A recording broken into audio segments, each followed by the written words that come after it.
welcome to Too Fast, Too Forever. There's all kinds of family. We chose this one. This is episode 432, The Fast and the Furious, Lap 16. I'm Joey Lewandowski. I'm Joe too, and this episode is brought to you by Vintage Motor Works LA, specializing in classic restoration and repair. Check out Vintage Motor Works, that was founded in 2012 at Vintage Motor Works. Well, shout out Vintage Motor Works and welcome to Too Fast, Too Forever. With us today is the award-winning chief film critic for the Globe and Mail, Canada's leading newspaper based in leading national newspaper, Canada, based in Toronto. Over the past 2 decades, he's reviewed thousands of movies, interviewed hundreds of actors and filmmakers, and covered every angle of the industry from festivals, sets, and markets around the world. He is also, more importantly to us, the author of Welcome to the Family, the explosive story behind Fast and Furious, the blockbusters that supercharged the world, out November 25th of this year from Grand Central Publishing. Get it anywhere you get books. With us to talk about The Fast and the Furious and to kick off Lap 16 is Barry Hertz. Hello, Barry. Hello. Thank you for having me. Thank you for being here. Welcome to the show. Welcome. We were saying before we started, I want to emphasize to our listeners, number one, I still don't know why you listen to the show. Yes. Number two, the fact that you do listen to the show, especially if you're a patron, get this book. It's really fucking good. Yes, please, yes, this book is really good. It is what we talk about, but researched and well-read and well-informed and Succinct. well-structured. And as someone with a journalism degree who does nothing with a journalism degree at all anymore, this was exactly the kind of thing that I wanted. And it comes out in, this episode comes out next week. So in under a month, this book will be on store shelves online. Get Welcome to the Family, because it is a deep dive into the franchise in a very exciting way. Thank you. I appreciate all that. I love that you also, let's talk about a little bit of the book, and then we'll talk about the movie, and then we'll talk about the book again. I love that you just, sent off an email asking if there's something that was interested, and within 5 minutes you got a thing back that just said, let's do it. And what's very exciting about it is the intro chunk, the prologue, is very really tackling in real time the last 2 years, basically since the Fast 10 red carpet, where Vin's I don't know, maybe There's it's gonna three be movies. 3, yeah. And we're all you can't just say that. You were well, what if he does say that? And then it just becomes a thing. I want to pitch him our theory so bad. That's I want to talk about that so much more than the movie. I want to talk about my Vin's tent outside of Universal theory. I want to talk about all of these things, Joey. Okay, I am here for theories. I'm perfect. Yeah, I am in the tent of the big tent of the conspiracy theories. Let's do it. So my first question to you is, writing this and taking, a year or two to interview all these people and compile the book and write 350 pages on the Fast and Furious franchise, has this diminished at all your love for the franchise? Has it enhanced it? Where did you feel about the franchise? How did you feel? What did you feel before we started? And where are you now? Well, I was always a huge fan of the franchise. I wouldn't have decided to dedicate so many hours to it if I didn't already love it. But I would say, going into it, after going through the process, I have come to appreciate it on an exponential scale. Once you talk to the people who make these movies and you realize how much blood, sweat, tears, every bodily fluid goes into this. You come out of it with a renewed appreciation for just how they pulled these insane things off. The things I didn't like about the franchise before, I still have trouble with, but okay. I come at it with a more base level of respect. I was okay, I see what the challenges were. I see what you were trying to do. I see what the ambitions were. Didn't quite meet it, but I get it now. Whereas opposed to before, I probably would have more crassly written it off or something like that. I feel like doing, with the Patreon, more than 500 episodes of the show, everything is sort of smoothed out for us too, where it's everything that we love even more. Everything that we hate, we sort of love and sort of still hate. And it's you're so far in it that it's hard to see the forest through the trees sometimes. So what I'm saying is that we are there with you. It's okay. You're among family now. Joe, go ahead and ask any questions about the book that you want to, because I also want to ask the, getting to know you questions, which, again, reading the book, you get to know Barry as, history of the franchise and stuff like that. But since the book's not out till later in the month, we will do it on here as well. But Joe, ask a couple of questions. Go for it. No, the first one. So So Joey brought up, and like it's a good point and something that I wanted to talk to you about off the rip. Vin saying that this might be a trilogy. They asked him for a trilogy. Every other week now, Joey? Pretty much every third week. Every 2 weeks we do what we call Life in the Fast Lane, where one of the segments is we review Vin Diesel's Instagram. Yeah. So we've been tracking his Instagram for a pretty long time now, and I have this theory that it seems like Vin is trying to will a lot of things, a lot of projects to happen, and Fast and the Furious X Part 2 or whatever he ultimately decides one of the three names of the film is. And it feels to me like right now Universal is really contemplating finishing this and kind of knowing that they probably have to finish this, but reconciling that with like the economics of doing what Vin would want. So Vin posts like all of these things, like he'll be at Fuel Fest and be like, we're going to give you what you want. We're going right back to the streets. We're going back to LA. And I think that this is spin that Universal is like telling him, like, we're cutting your budget significantly. And so he's pitching it as his idea to go back to LA, along with like a bunch of other things that he keeps saying. Like he like literally posted a video of him like walking into Universal Studios being like, yeah, I'm just here finishing up like the touches on Fast X or whatever. but he's not like with anyone. It's like it seemed like he showed up to Universal that day and just like knocked on the door and was like, can we make this movie still? And they're like, we're still thinking about it. Do you have any thoughts? Like what is the vibe you're getting when you're talking to these people? Like we know that it should make this movie, but like, are we going to get this movie essentially? That's like the, not even the $1 million question. It's like the 100, it's like the $1 billion question. Yep. Yes. Yeah. So I think like a lot of Vin's social media history, and for this book, like I did go back to like, I think I've read every Facebook post, Vin book post that he ever made. I have done forensic analysis on his Instagram. Like a lot of things in his life, like that's how he operates. He's like manifest destiny personified. Like he just wills. He's like the human equivalent of The Secret. He puts himself out into the world, and that's like things coalesce around him. And that's how he has operated in the past, and it's been very successful. But for this instance, I think his dreams are hitting the wall, two walls of reality, two different ones.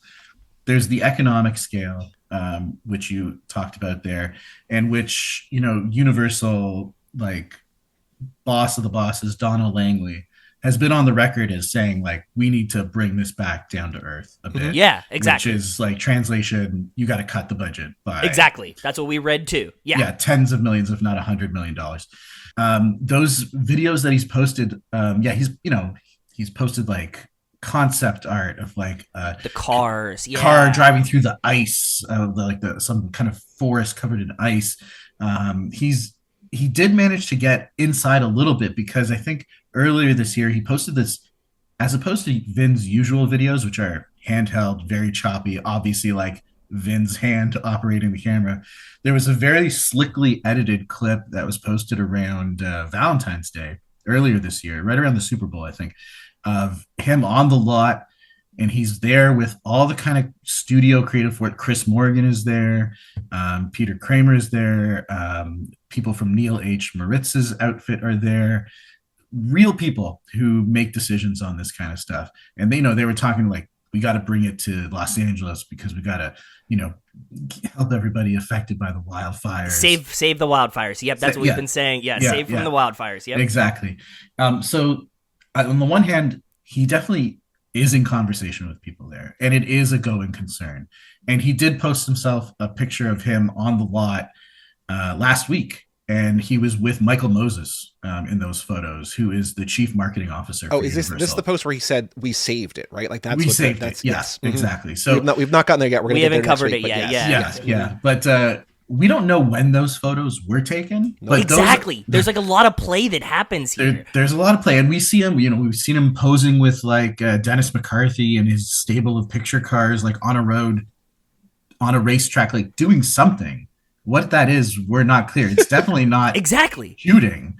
So the I guess like the short answer to this very complicated question is like right now nothing is going on. Nothing has been greenlit. There is no script. Yeah. This is what I understand. This is what I have been made to understand. The actors have no idea when they're going to be called in for this, and it hinges on both the budgetary thing, which is a big thing, of course, but it also hinges on a rather dark and distressing thing, and an underreported thing, which is his upcoming civil lawsuit trial Right. for sexual. Yeah. So that was originally supposed to go to trial in August, this past August, a few months ago. About a few weeks before that was supposed to happen, it was delayed until February. So if nothing happens before that, whether there's some kind of settlement or any other kind of development, that's set to go for February 2026. It is my understanding that Universal is not going to greenlight anything, is not going to develop anything until that situation is resolved one way or the other. That's insane. That's news to us, and that's very helpful. I can't really fully articulate the way that our eyes open to the way that Vin works over the last several months tracking his Instagram, where we're like, I think it was when he talked about the Planet X movie, the Groot spinoff movie. What the world wants. Remember, Yes. he told us. For months, if not years, has been talking about it as though Disney had greenlit it and it was upcoming and it was on Hall H, in the thing. Right. We went to the Marvel the track that shows you the up and coming things. Sure. And yeah. It's never been there. It was never been there. And No. then we started it was the Pepe Sylvia red string in the garage where we're like, hold on, wait a minute. If that's not true, then what else isn't true? And he did, to Joe's point before, and to what you said he's always done, he did manifest The Last Witch Hunter too. That is somehow supposedly coming out. He got Michael Caine out of retirement to make this movie. That is a real thing. Lionsgate has announced it. It is okay. Well, it's a real thing as of now. The Right. studio has Right. confirmed it. Yes. Whether it actually becomes a reality, another question. But you're right. That's happening. And Joe literally has a piece of paper next to him where he Yep. records that has every movie that Vin has announced, quote unquote announced, and Yeah. our odds of what we think is going to happen. And what we have said, and I still hold this to be true, he is one of the very few people on planet Earth who can, through sheer force of will, Yeah. make a project. Mhm, He can just be no, we're going to make a new Riddick movie, and there's a better than 0% chance He's been that shooting parts of Riddick or whatever, right? Isn't that the only one we knows? saw actual footage from? I have a sketchy understanding of what that footage is. Again, is that concept footage of pre-production testing? I don't know. It was Me too, The yeah. Riddick thing was announced 2 years ago, Right. and it seemed to be going forward. There were stories in the trades about it getting certain kind of financing and tax breaks from the German government, but it's been radio silence as to whether that has actually happened. also, last fall where they're shooting Fast and Furious, we're oh, this is the movie. Then we're wait a minute, it's just a Super Bowl commercial. There's these Yeah. there's these ways Yeah, you the were saying, we don't Haagen-Dazs know commercial. Yeah. when Yeah. things are shot, when pictures are from. We've watched these movies enough that I can be oh, that's Fast 5 era Vin, that's Fast 4 era Vin. There's different ways that his body literally looks, Mhm. and we're able to be oh no, that's not a recent photo. It's Yeah. you can try to frame it as a new thing. It's a fascinating time, and I feel that's why this book is coming out at a pivot point where because to a certain extent, a podcast is disposable, where it's after somebody listens to it in a week, people can go back to it, but we're sort of talking about especially the news things, we're talking about that week. Yeah. But so much can happen, pivot where Donald Langley can come out and be oh yeah, no more Fast, and we're so many of our conversations and speculations are just gone.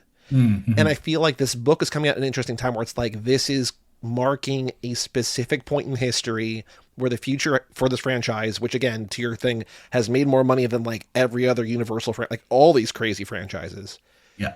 We might never get another one, or we might get one or two or Two more and spin-offs Who that Vin knows? has announced before, and Yeah. TV shows possibly. And I mean, they know that there is a fan base out there that has been on tenterhooks since the summer of 2023, awaiting the fate of all the main characters. And if they don't address that somehow, I mean, it would be one thing if this was a movie that was 2 or even 3 installments deep into it, but we're 11 films Yep. into it. They Yeah. can't just quite write this off as a rounding error at this point. They have to do something. Was there anything that you, while writing this, because it's not like writing a book or doing all this research and stuff takes a quick amount of time. Like this is like an endeavor that you put together. Mm-hmm. Was there anything that you were afraid of having happened that would have been like I just think about that one journalist who's just like, I worked on the story for months and he just tweeted it out. Like, Yeah. is there an equivalent like this where like, because I'm sure like if Donna Langley said no more movies or definitely greenlight or whatever, like you can write around that. But is there something that could have like taken all this work and like really thrown it into the fire? I mean, yeah, there's tons of things that could have happened. I mean, anybody could have died. Vin could have died in the midst Oh, of it. yeah, that's true. Yeah. I mean, it's not impossible. Or it would have put somewhat of a damper if Donna Langley did come out and say Fast is done and we're never doing it again. And anybody who has shown interest in this franchise before, go away. That would have been a disappointment. That would have been a kind of a buzzkill.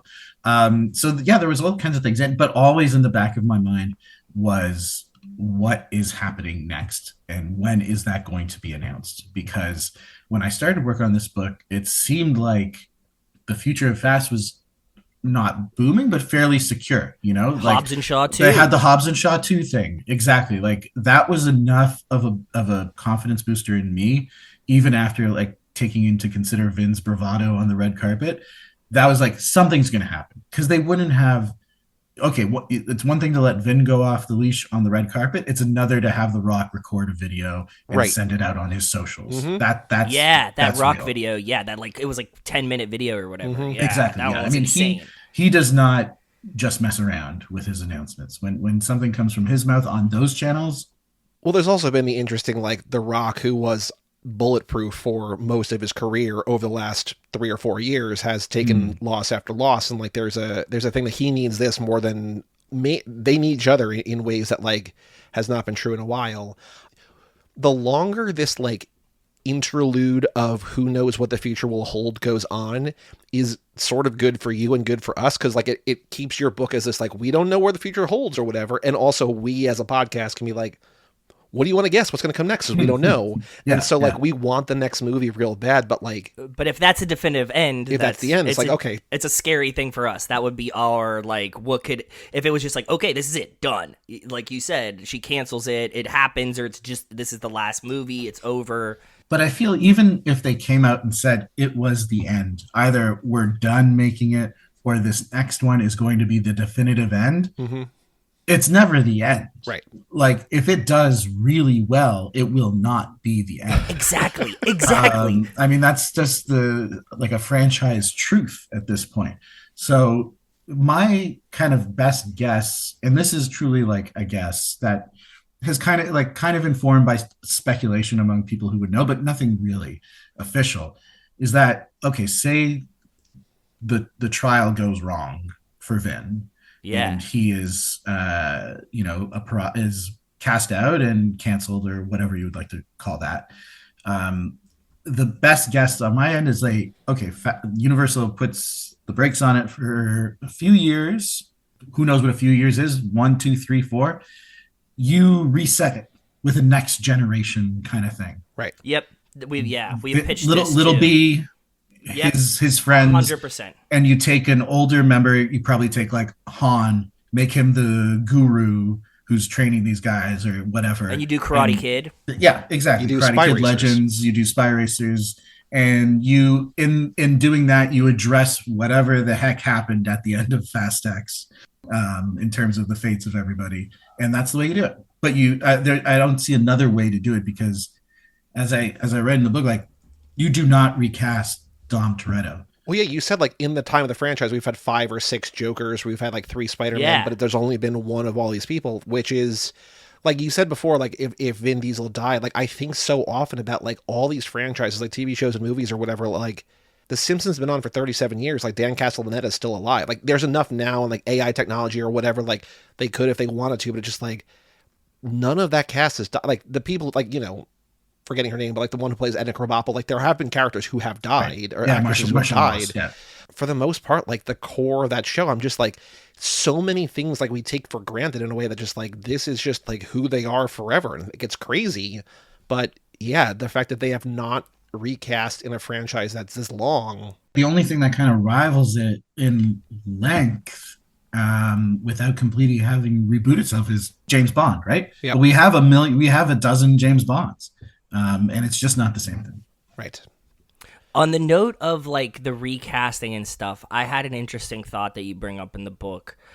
Paul Walker, and how when he was younger, he kind of felt like he was doing a job that maybe he didn't sign up for. And when we watched the Paul Walker documentary, it seemed like Paul Walker's family, to me, even in that was like pro Paul Walker, pro them, that it seemed like they maybe had like an interest that he would be successful.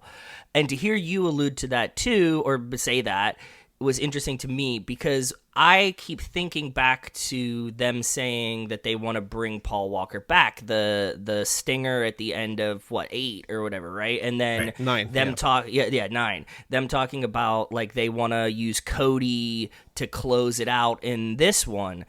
And what do you feel like I do, that maybe this is being pushed more by his family's financial situation than it is by them wanting? Because one of our biggest fears is that it's not going to be reverent if you bring Paul back. And how can you do this in a place that will make fans happy and like not kind of disgrace his legacy and not feel like a cash grab, when they kind of are making it like we want to put Cody in a movie, and it seems like they really have a vested interest to do that?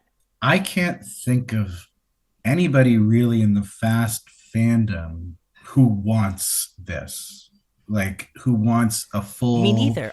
Us either. Brian O'Connor coming back. And Vin has been keeping the Walker brothers very close. They've appeared with him at the Fuel Fest events. Yep. And when he made that announcement back in the summer that we're bringing Brian O'Connor back, there was a roar in the crowd because, and you know, I think it was either Caleb or Cody who was there, but you know, it's exciting in the moment. But does anybody outside of those two parties really want that? I would say absolutely not. And the prospect of it really, it both terrifies and depresses me incredibly. Right? I mean, it's one thing, you know, the way that they kept his character around at the end of 7 was it was an ingenious thing because for that moment.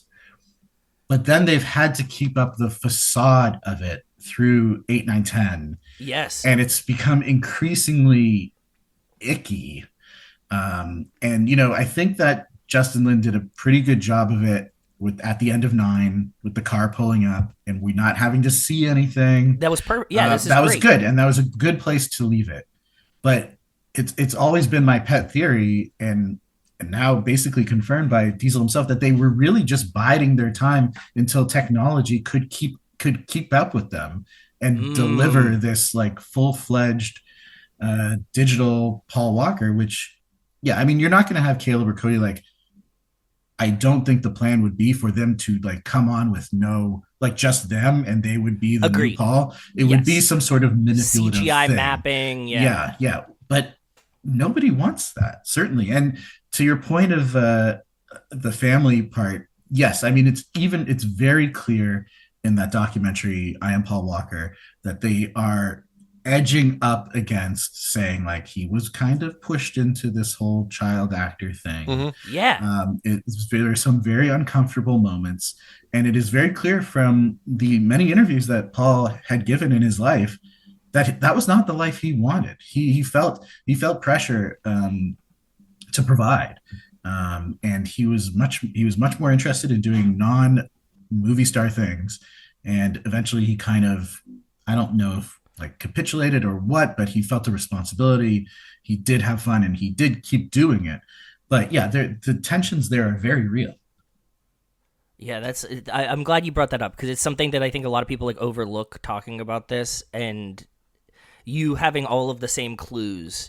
Like, I'm glad that it led you to a place of like where I was thinking too, that this seems like something behind the scenes is happening. The technology thing is interesting though. That makes a lot of sense. I never thought that it was like we were waiting for this to not be like weird CG feeling like the last scene of Seven, and they would like, if we wanted to do this, we want to do it so that it like looks good, and so that helps. Yeah, I think that's a good. I think it's probably right too. Yeah. Yeah, I feel like honestly, I feel if they could have done it in eight, like if the means were available, they might have. But they just weren't there. The technology just wasn't there. Well, I think there's something that's interesting that Vin Diesel, and like this is something I think the franchise does get its proper credit for, that Vin Diesel listens to the fans and sees what they want and hears what they want and like adds it to the franchise and brings Han back or whatever.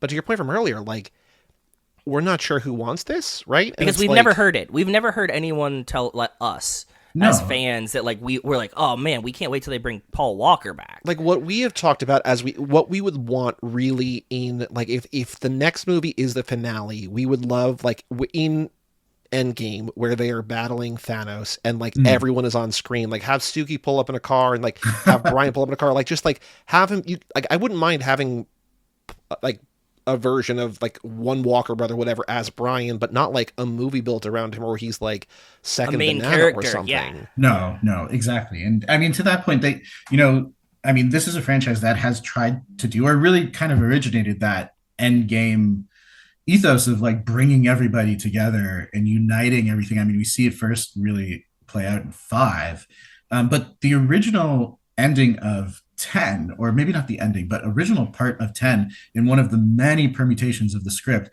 was for Dante to unveil what the script called its own Legion of Doom, where he would bring back Cole Hauser's character. Love it. This makes so much sense. He would bring back, I don't think it was DK, but it would, and I don't think it was Braga either. But he would bring back somebody from 6. He would bring back, I think maybe it was Jaimin Hansu's character from 7. I don't know. I'll have to go back. It's in the book. But so there has always been this element of like bringing people back and uniting everything and having that kind of big thing. But yeah, if that were the approach, I could see the Paul stuff working on the sidelines. But then again, if you're bringing him back, it's such a big deal that you don't want to put it off too much to the side. Well, to counterpoint that a little bit, like F9 was supposed to be Justice for Han, and then that was kind of maybe a little bit in a post-credit scene, and that's it, right? Like it wasn't about that. Like they marketed it like that, so like 11 is the return of Brian, but like it's not, or it doesn't have to be. Yeah. But also it does feel like, to counterpoint my own counterpoint, if you're bringing him back in a way that like we haven't really seen in 4 or 5 movies, do something with it. Yeah. But it's gonna have gravity. If you bring him back, like this is gonna be like, when we saw Han at the premiere, right? Like it's gonna feel like that. Yeah, I mean, I'm just like, it brings to mind like the original trailer for 7, where it ends on that shot of Paul after he says like, I don't got friends, I've got family, because we were all wondering as fans, like, how are they going to do this and what is it going to look like? And this is very much clearly what that moment looks like.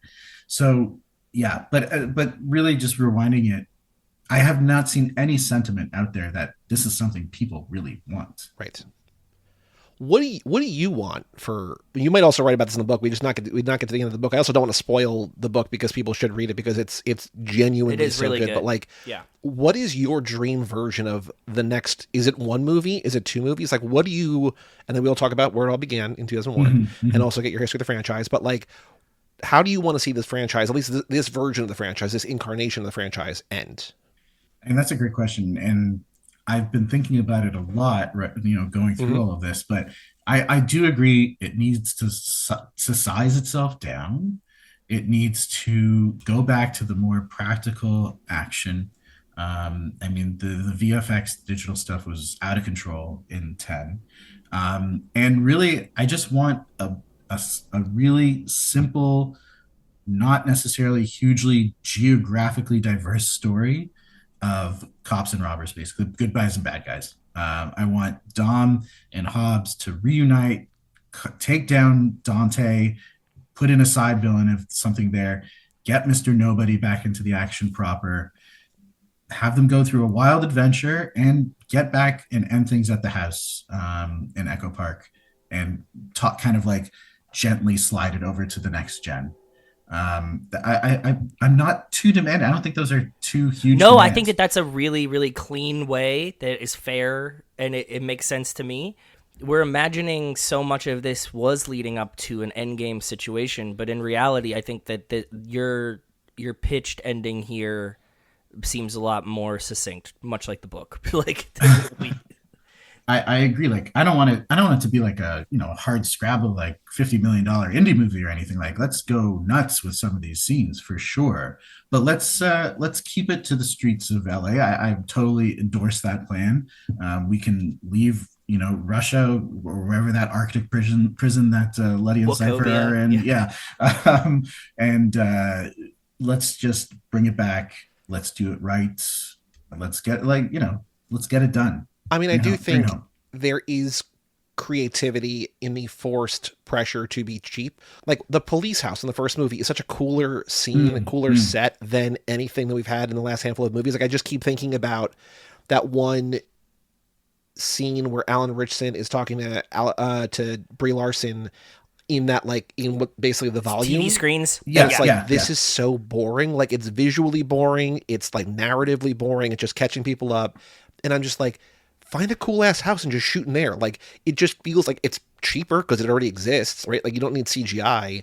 And I was longing for the days of a shorter movie, of like a scrappier movie. And like I do really like the newer movies. Like it's not complete Stockholm Syndrome, but these earlier ones just feel like there's an excitement. It's like, well, we only have $36 million. Like, what are we going to do? Like, how are we, like, we can't spend $50,000 a night to like run lights down 5 miles of highway. Let's like or rig a thing sit there waiting for a new director while Justin Lin is gone. You know? Yeah. I mean, I would also say like my wish fulfillment would be for Justin to come back. I really do not see that ever happening. I don't ever see that happening. The way that Instagram post from Vin went, where he was sitting outside the trailer, that was like a gruesome divorce. Well, I don't know if you guys heard, but he just signed on to do a movie with Sydney Sweeney, so maybe she can come back. Maybe she's the big bad in 11. I don't know, but Justin Lin's directing Sydney Sweeney in some new movie, so just get excited for that. I didn't hear that. We'll see. I will put the caveat in here. I had a whole chapter that I cut, or like one of those bonus chapters that I cut out of the film. So for listeners, like every chapter is one of the movies, but in between there are like these interstitial chapters that kind of have fun with certain subjects. But one of them was just listing all the many projects that Vin had said he was going to do that never came to fruition, that Justin Lin had announced he was going to direct that never came to fruition, that Chris Morgan was going to write that never happened. The nature of these things is like so many things get announced, and once you start to like look through like every trade article for like decades, you're like, oh my God, this is endemic. They just announce things to announce things, and then it just poof. Well, I used to be like, and I've said this on here a bunch, like I used to be really on top of like what movies were coming out, when they were coming out, like getting excited, like, oh, in 3 weeks this movie's coming out. And then because of COVID and because of like whatever, things just get delayed. The strike. Like, I still read Deadline and Variety every day. Like I'm maybe more tapped into it than I am ever, but I'm just like, oh, Begonia was out this weekend. Like I didn't realize, and like there's an excitement there, but like I just don't get my hopes up, because like when there's something that's announced, it's like, okay, maybe we'll see that in a year or 2 years or never. I don't know. Yeah, exactly. Especially when you're taking Vin Diesel's Instagram as gospel and being like, okay, I guess we're gonna get a Riddick movie and a Kojak. Do you think that Kojak movie's happening? What's the deal with Kojak? What's your guess on Kojak? Haven't heard a lot about Kojak in a long time. He sure likes posting pictures of it. And his Detective Theo. Detective Theo, Sergeant Theo, who loves you, baby. So, but I cannot see that.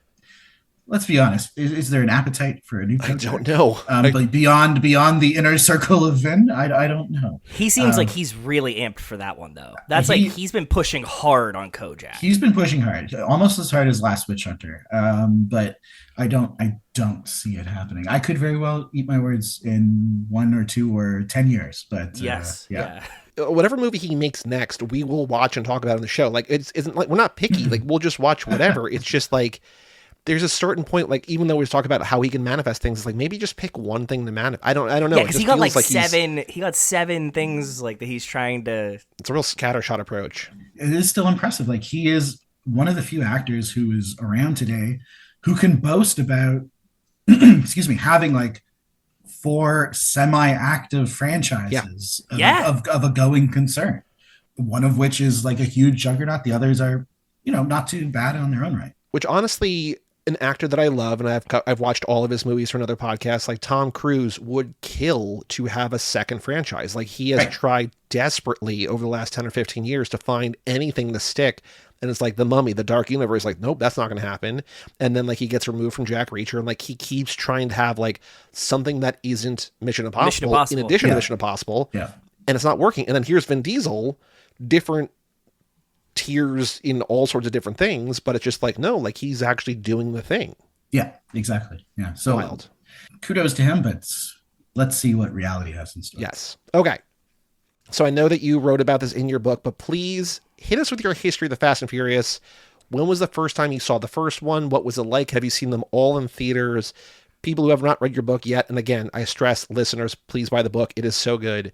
It's really good. What is your history with the Fast and Furious? So my history starts all the way back when the first movie was released in 2001. I spent most of my high school career with a part-time job at a movie theater in suburban Toronto, where I grew up and still live.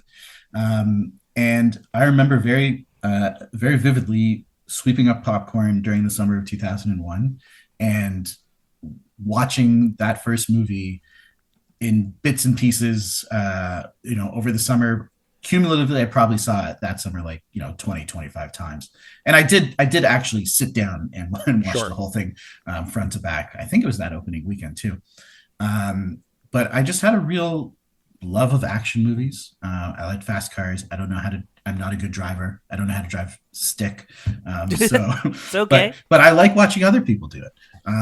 And as a teenage boy, watching the sex appeal of that whole enterprise was, it's like catnip. It was undeniable. Like, who couldn't love it? But at the same time, I didn't think about it a heck of a lot in the months afterward, and when they announced the sequel, I was like, okay, I'll go with it. And I just kept following the series. I've seen every single edition in theaters.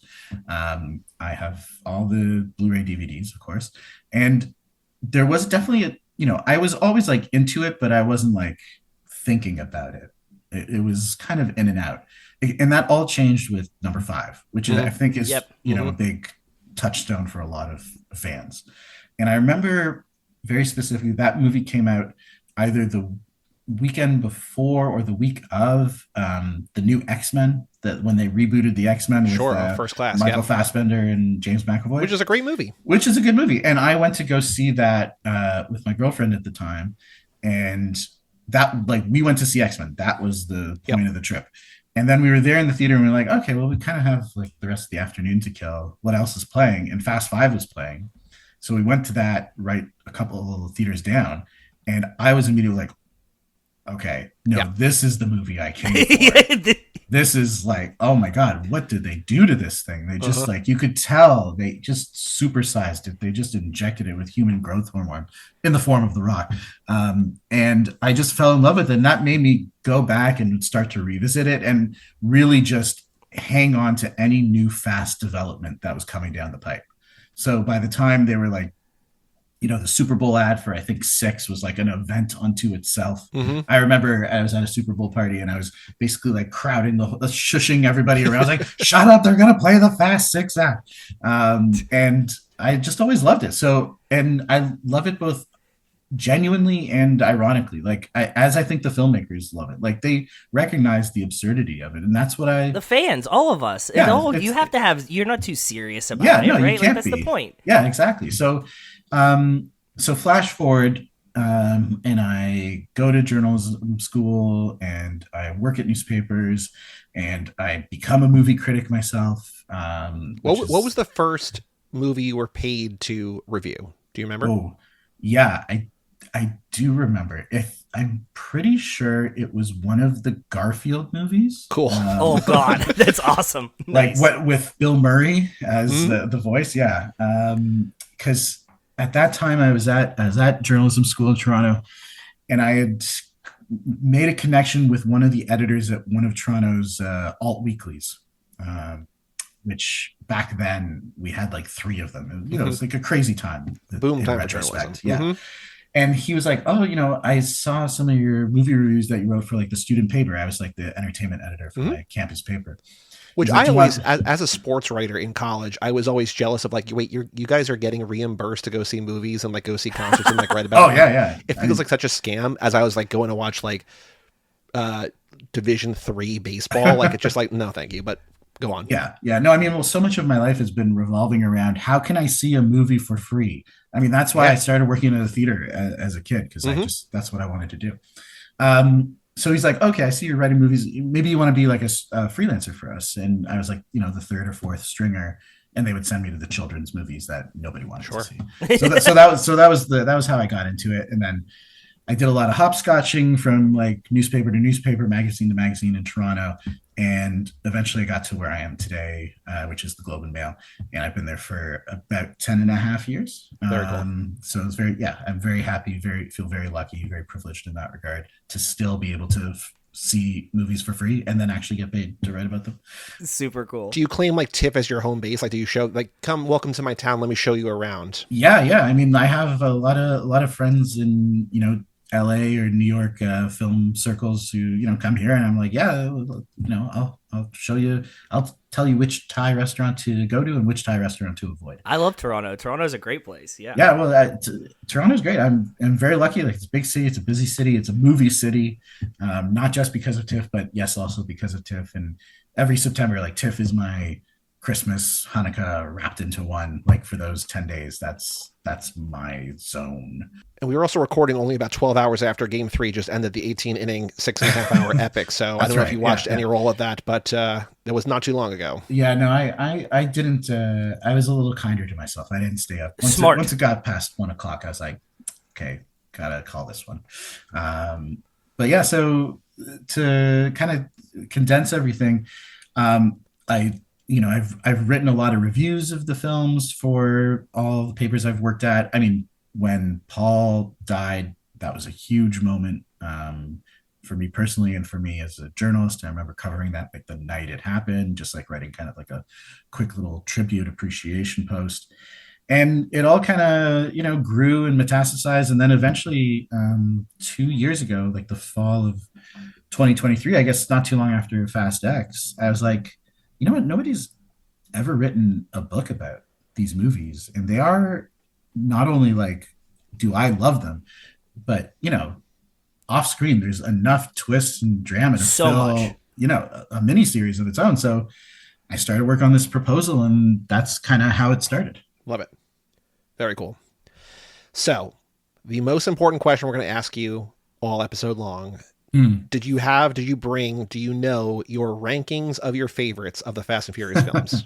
Yes, I definitely do. So we can either go from the top down or the bottom up, whichever way you want to go, either your favorite to least favorite or least favorite to favorite, but I will let you take it away. You can add commentary if you want or not, if you want to keep it a mystery, whatever you want, but please hit us with whatever direction you want to go, your favorite Fast and Furious films. I think I'm going to have to go from, I have it more memorized from top down. Okay. If I go bottom That's up, it's fine. going to be, tricky. I mean, again, like a lot of people, 5 is Yep. the number one for me. Yep. It works on every possible level. It is my comfort movie. It is like back when I had cable, when people did have cable, if it would come on, that's it. I was locked into it. I would be doing nothing else for the rest of the day until it was over, no matter what point I joined. Whenever I'm feeling down, I throw that on. Or I throw a scene on. A quick, like, regional, local question. In America, it's always on TNT, TBS. What channel is it on USA. in Canada? Or USA, yes. We do have TBS here if you still have cable. Mhm. Well, I do not. I dropped it many years ago. Sure. But we do have TBS. TNT was never a thing in here. USA was also never a thing up here. So it would be on one of like the Canadian kind of offshoots of that would have like an output deal with whatever was on USA, like CTV channel 44 or something like that. Got it. So we have like equivalents, but it's not just like a 1-to-1 match kind Got of it. thing. Okay. Yeah. That was a good question, Joey. Thank you for culturing us. I'm always curious because, like, in the UK, I'm sure you know or learned or whatever. It's like the Fast and Furious 1, the Fast and Furious 2, the Fast and Furious 3. Like, they have lost all the eccentricities of the naming conventions, which we love and are so stupid, and that's why we love them. But like, I always wonder if, because it's you know, it's similar, but it's also different. We always say, yeah, you just turn on TNT and it's just no. I mean, you know, and probably the easiest place to get cable in Canada right now would be in a hotel room, I'm sure. But otherwise, yeah. So there was an equivalency of it, and we definitely had TBS, and that's where I would find a lot of it. So Fast Five, number one. For number two, you know, this for the second top, like it shifts a lot for me. Okay. And I was thinking about it a lot this week, and it was even shifting there. But I am going to go with number one. Cool. I'm going to go with I mean, it all starts there. That is the bedrock. So far, you are perfectly in sync with me and Joe. Okay, all right. I'm curious where it's going to diverge sharply. Maybe here. Maybe here. So after number one, I'm going to go with number three, Tokyo Drift. You are still in lockstep. Oh wow. Okay. All right. We're good. We're right. I feel like I was gonna say this like at some point while you were talking, but I feel like you're just like our lost third host somehow. They're like you don't need to even listen to any of the other things. We've all got to the same weird mental places. I've been with you there the entire time. We're all wearing black shirts. It's all there. Yep. Exactly. Yeah. Yep. So yeah, I mean, you know, I just love everything Justin did with that film. Mm-hmm. Of course, it introduces Han, which is like one of the biggest things that the franchise has ever done. And I'm a sucker for anything set in Japan. Like I was lucky enough to go there like 2 decades ago. I'd love to go again. I've told my story that I wound up spending a summer in Tokyo because I got drunk watching that film. Oh my gosh. And I just applied to study abroad for as long as I could find a program that had there, and I wound up in Tokyo that summer. That is amazing. Okay. Yeah. I can't beat that story. No, I was just like I can relate. That was relatable. No brag. Yeah. But yeah, if Japanese publishers are listening and want to translate this book and bring me down there for a tour, I am open. So then number three, and now I feel maybe now it gets trickier. Okay. It does. We feel like there's tiers. We always say that there's like we can kind of do like 1 through 4, and then like a middle section, and like a yeah. I'm going to put as the number 4 pick. I'm putting 7 there. Okay. Joe and I have number 6 at number 4, but yes. Okay. It's not far off. Yes.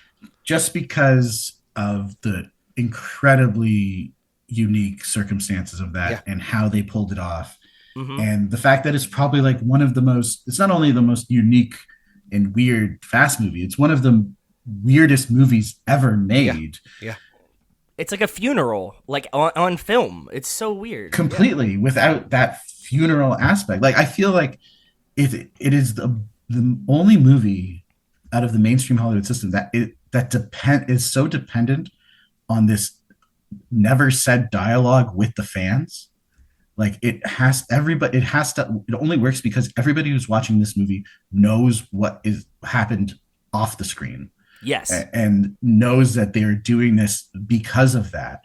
And if you were to like take an alien from, an alien landed on planet Earth and they were suddenly proficient in English and they watched this movie, they would be like, what the hell is going on? What is this ending even trying to say? And that's why I love it. And plus it gets Statham in the mix, which is of course great. And then after 7, it's going to be 6. Okay. Yep. Because as parts of that don't quite work, or that's when it really goes full on MacGuffin-y with the Nightshade device, which then leads to everything else.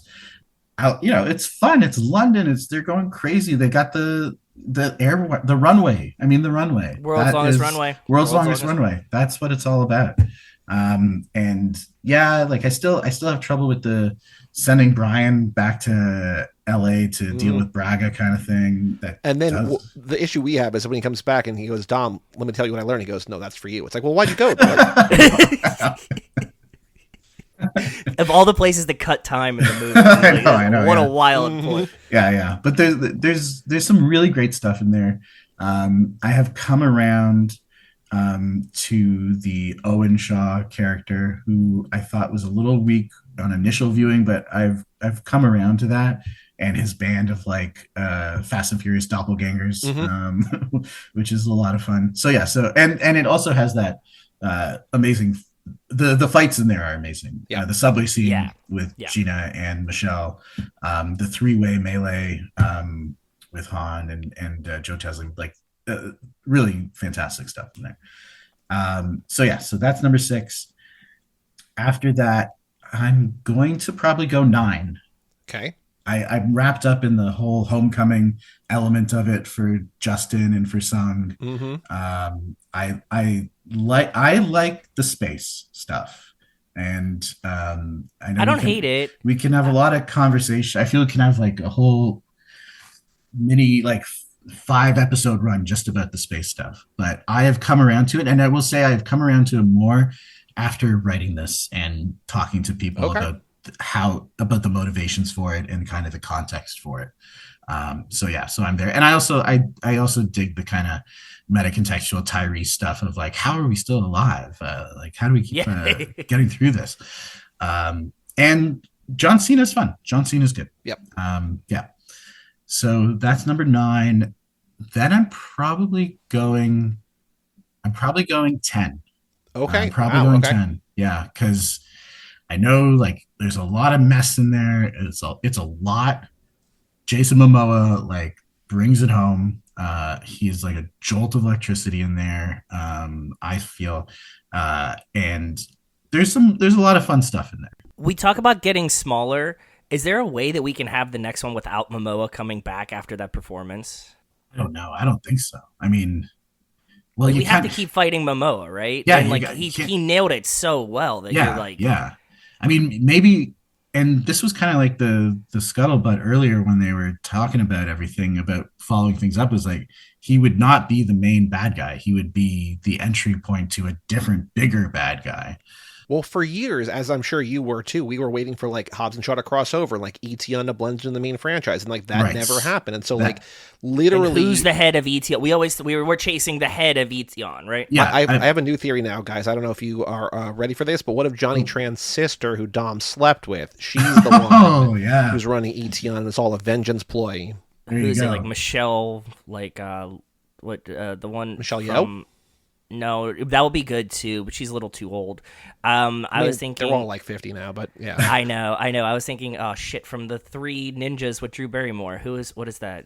Lucy Liu. Yeah, Lucy Liu. That's who I was thinking of. Lucy Liu. She would be great. She'd be good. I mean, I've always, it's funny you mentioned that, the sleeping with the sister line, because I've always had a problem with that line, because in the Fast mythos, Dom has been with Letty forever. Since he was 16. Yeah. So when did he cheat on Letty with Johnny Tran's sister? Oh my God. I hope that was just a Dom trying to impress Brian with his bedroom skills. As you wrote about, we knew too that in the first movie, Letty was supposed to sleep with Brian or whatever, and she's like, I would never do. She would never do that. So maybe that was a thing that didn't get removed. I don't know. Yeah. I will also say, and we'll get back to your rankings in a second, I did watch this movie as though I want a Rosencrantz and Guildenstern version of Johnny and Lance, because it really feels like they do nothing wrong. They're buying things legally. They get busted. They get beat up at race wars. He has all the drama with his family. This is a struggle, a troubled child. Yes, they killed Jesse at the end, but it's up until that point, it's just we've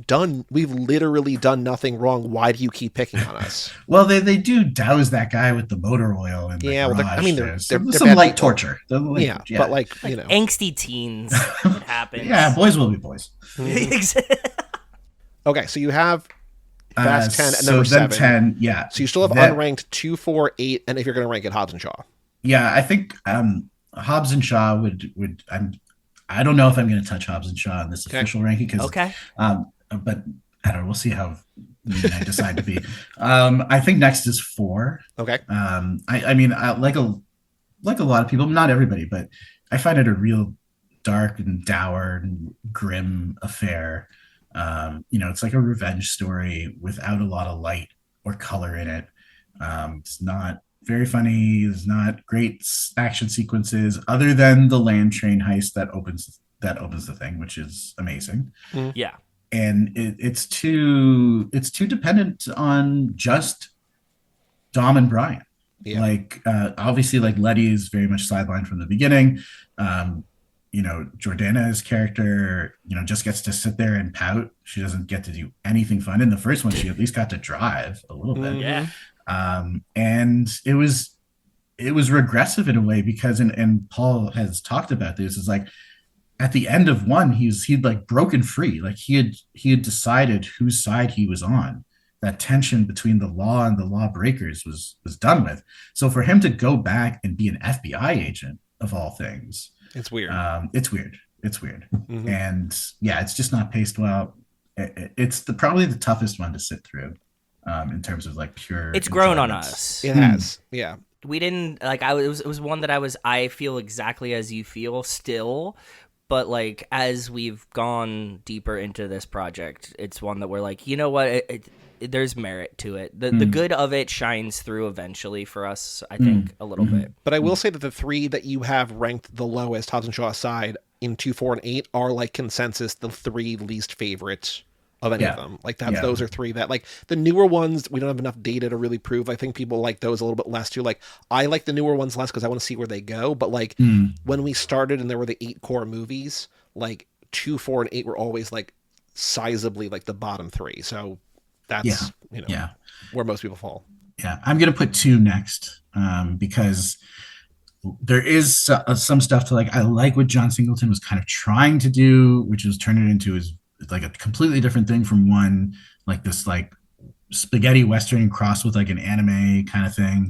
The Miami elements, they're there. They try to pop. I like Tyrese. I like the introduction of his character. I like the introduction of Ludacris's character. But the plot is pretty C tier. It's like something you would see in like a Dolph Lundgren, movie or something like that. Or no insult to Dolph. I'll find a much worse actor. But We love Dolph. Yeah. And it feels too cartoonish. It feels too lightweight. There's not enough heaviness for it. And the big climax is like a Dukes of Hazzard episode. Yep. It just literally driving a car into a boat. Yeah. It's just too Yahoo. And we don't get any deepening of Brian as a character, really. If anything, he's more thinned out. There's no romance, like there's no sexual chemistry. I mean, there is like this ostensible chemistry between him and Monica, but they never consummate it, like not even with a kiss. Well, there is the one where she is like maybe taking a shower on his houseboat, like maybe implied, but we're also like maybe not. Maybe she just showed up. I think that was just like also like to fool those henchmen, right? Like who came to the boat. Sure. Anyways, so yeah, and much as I do like Cole Hauser, and he's gone on to be very successful, the whole Yellowstone stuff. He's just not given enough to do, and he doesn't do too much with it. Because of who you are, Barry, we need to, after this, introduce you to the legend of Jimbo's Shrimp Shack. Oh, okay. I like the sound of it. The spot that they shoot a lot of that, like final, like near the water, jump the boat. There is a full Florida story about that shrimp shack that I think that you would greatly enjoy from talking to you this bit today. Because in addition to watching the movies on repeat and cutting in other movies in between, we've started going through the movies minute by minute. We've gone through the first 2 movies. We're working on Tokyo Drift now, and we sort of split up the duties, and Joe does like Google mapping and tries to figure out like where things are, and he's just like, amazing. I have a story to tell you about a guy in a place called Jimbo Shrimp Shack. We're like, okay. And it was, other than maybe Lance Barnaby from School, it's like the best find that we have possibly discovered in the making of these movies. Amazing. Yeah. I'm all in. So I will, to bring us back on task here, even though you said all these bad things about Too Fast, you still like it more than Fate of the Furious. Oh yeah. I mean, I still think it's not leagues above Fate of the Furious, but at least one league, like a minor. Okay. Fate of the Furious, I have a real tough time with. Just kind of a nasty picture. I feel it's kind of crystallized. My feelings crystallized for that my feelings for that movie crystallized in that prison riot scene where a prisoner comes up to Hobbs and says like, I've been waiting a long time for this, and it was about to shiv him, and then Hobbs goes, keep waiting, bitch, and then shivs him right back, and then I was like, okay, I don't like, I know Hobbs is tough, and I know he like, will say like, get the fuck out of my way, and will think nothing about snapping a guy's neck, but there's something like just so crass and ugly and uncharacteristic about Hobbs in that moment, which made me feel that F. Gary Gray and Chris Morgan at that point did not fundamentally understand this franchise. And it's that, and then it's combined with bringing Deckard into the crew without basically a second glance. Yep. And the whole thing, like, it leaves a bad pit in my stomach. I have two questions for you, one about that movie, one about another movie, that as one of the very few people we have talked to who has talked to more people about this film franchise than we have, and also somebody who has talked to far more people who actually know things about the film franchise. Yeah, actual people, yeah. One thing that we give Fate of the Furious credit for, and it is a movie that I did not really particularly love in theaters because I did not like Dom going against the family. Like, it starts really cool. I love the Cuban Mile. And then, like, as it goes on, you're like, this doesn't feel Fast and Furious. And so, like, everything you're saying about Hobbs and Shaw is true, but also, like, the whole evil Dom is a different thing. I mean, yeah. We do give it credit for, okay, the star of our franchise, or the second star, or whatever, just died. We are under immense studio pressure to follow up on a movie that made $1.3 billion at the box office. Yeah. What do we do now? And the fact that they cobbled together anything at all that resembled like a coherent movie is a credit. True. One thing we have heard, I don't think we made this up. We might have made this up. But one thing we think we have heard, and I want to know if you have heard this or if you can corroborate this in any way, is that it was never supposed to be Elena on the plane. That they always had the idea for the plane, but if Paul had not died, it was going to be Mia on the plane. Because it tracks. Because she it was makes pregnant more again. sense. Yeah. And then that way both Dom and Brian have a stake to want to get her back. Right. Because doing the plane thing with Elena, people, a character where people kind of know from 5 and 6, but like a secondary character for sure, wasn't at all in, or only in the very beginning of 7, right? Yeah. Like, to bring her back as like the emotional crux of this movie feels weird. So have you heard anything about that ever being the Mia character on the plane, or is that something we might have made up? I had not heard that specific element of it, about Mia supposed to be on the plane instead of Elena. That said, it would not surprise me at all, because first of all, like, so many of these big set pieces are initially envisioned for 1 or 2 movies prior, right, and then get pushed into whatever film it happens. And the scripts are the most fluid of things, out of like any kind of major Hollywood production. Sure. Like, things change all the time. So it would not surprise me about that at all. And I mean, the Elena thing is a good point. Like, we don't have that emotional attachment. And also, like, you start, and I know a lot of fans try to do this, you start doing the math of how she could have had Dom's kid. Right. Oh, yeah. And it doesn't quite add up. So I don't know if I want to spoil things with the book, but there was a big element in Fast X in which that thing was addressed. And it was... I can say it or I cannot, but you can say it. Okay, if you want to, you're allowed to. Yeah. Let's it's say, up to you. Let's say right You're now, if you want to save the spoilers for the book, skip ahead 30 seconds. Let's try to cover it in 30 seconds, but let's go now. Okay, one of the initial endings of Fast X, of which there were many, was it was going to be revealed that Dante was Little B's father, biological father. Wow. Okay. Oh, that makes so much more sense. Dante had sex or raped Elena at one point in the initial, like, because they're both Brazil. Yeah. Dante was going to basically reveal that, and it was going to test like Dom's like resolve, was like, what does family really mean to you? Yep. What does a father mean? Is a father? And Vin did not like that at all. And that was one of the loggerhead issues that led to Justin's departure. Interesting. Okay. Wow. That's a great teaser for the book. If people have, if you did not skip, that's amazing. The other question, again, we think we read this. This is years ago. This also, we might have made this up, but I don't think so. You also might cover this in the book. Did you hear anything about the original script for Fast 5 being a sequel to The Italian Job that they then morphed into Fast and Furious? No, that is not something I had ever heard. Because we swear that one time we read on the internet that it was a But movie called The we say Brazilian something, Job. and then we're like, oh, we read this up, but it's just us just in an echo chamber talking back at each other for like years, and then like years later, we're like, we read that. Because there are a lot of things that we say that we don't remember, and there's things that we like said that we thought we read or whatever. But like, I swear, and we can't find it again, which leads us to believe that we made it up. That like there was a sequel to The Italian Job that was written called The Brazilian Job about a heist in Rio, and it never got made. And then they're like, oh well, we have this because like that happens all the time in Hollywood, where it's like we have a script that's not made, let's just morph it to a thing or whatever. But it does. If you haven't heard about it, it probably isn't real. I had never heard about it. I'll splash a further just dose of cold water on that. I believe The Italian Job was a Paramount production, and Fast is Universal. Look, we don't get into the details like that. That doesn't really matter. It's a script. It's paper. Right, yeah. Rarely would the rights for some piece of IP so seamlessly transition from one thing to another. My understanding of the Fast 5 origin story is, and I cover this in the book as well, is basically a bunch of Universal executives and Justin Lin get together in a room after Fast 4 and are like, what do? We got to level it up. Adam Fogelson, who was studio chief at that point, I believe, was like, can't do street racing. We need to like amp this up.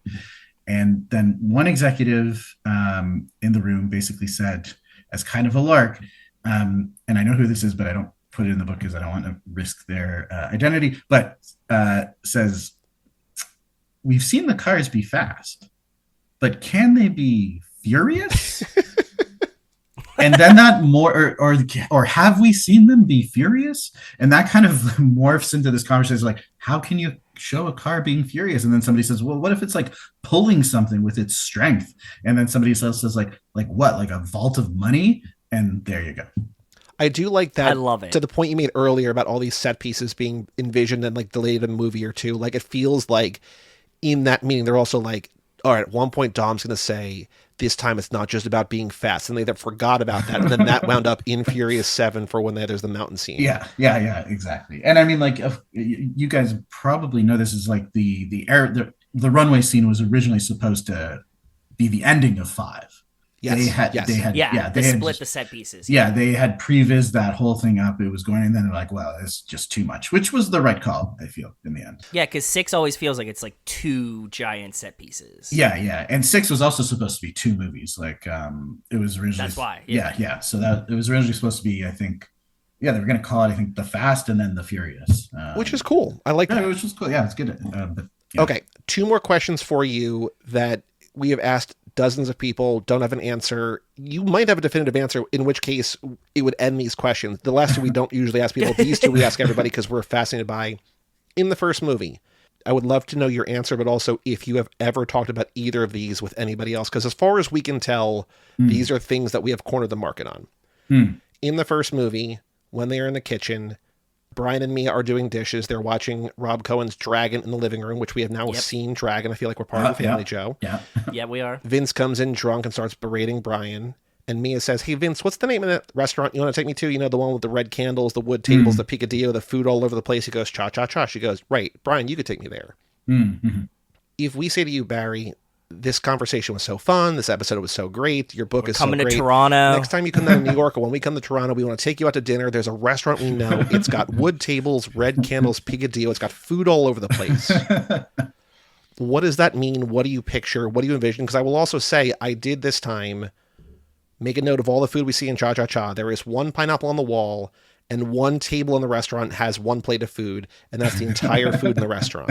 It's all over the place. So I don't know what Vince is talking about or what Mia is talking about. And that's the one question we want to ask Jordana Brewster, and she's going to be like, what? So my question to you have you ever talked about this with somebody else? And number 2, yes or no, what does that mean for you?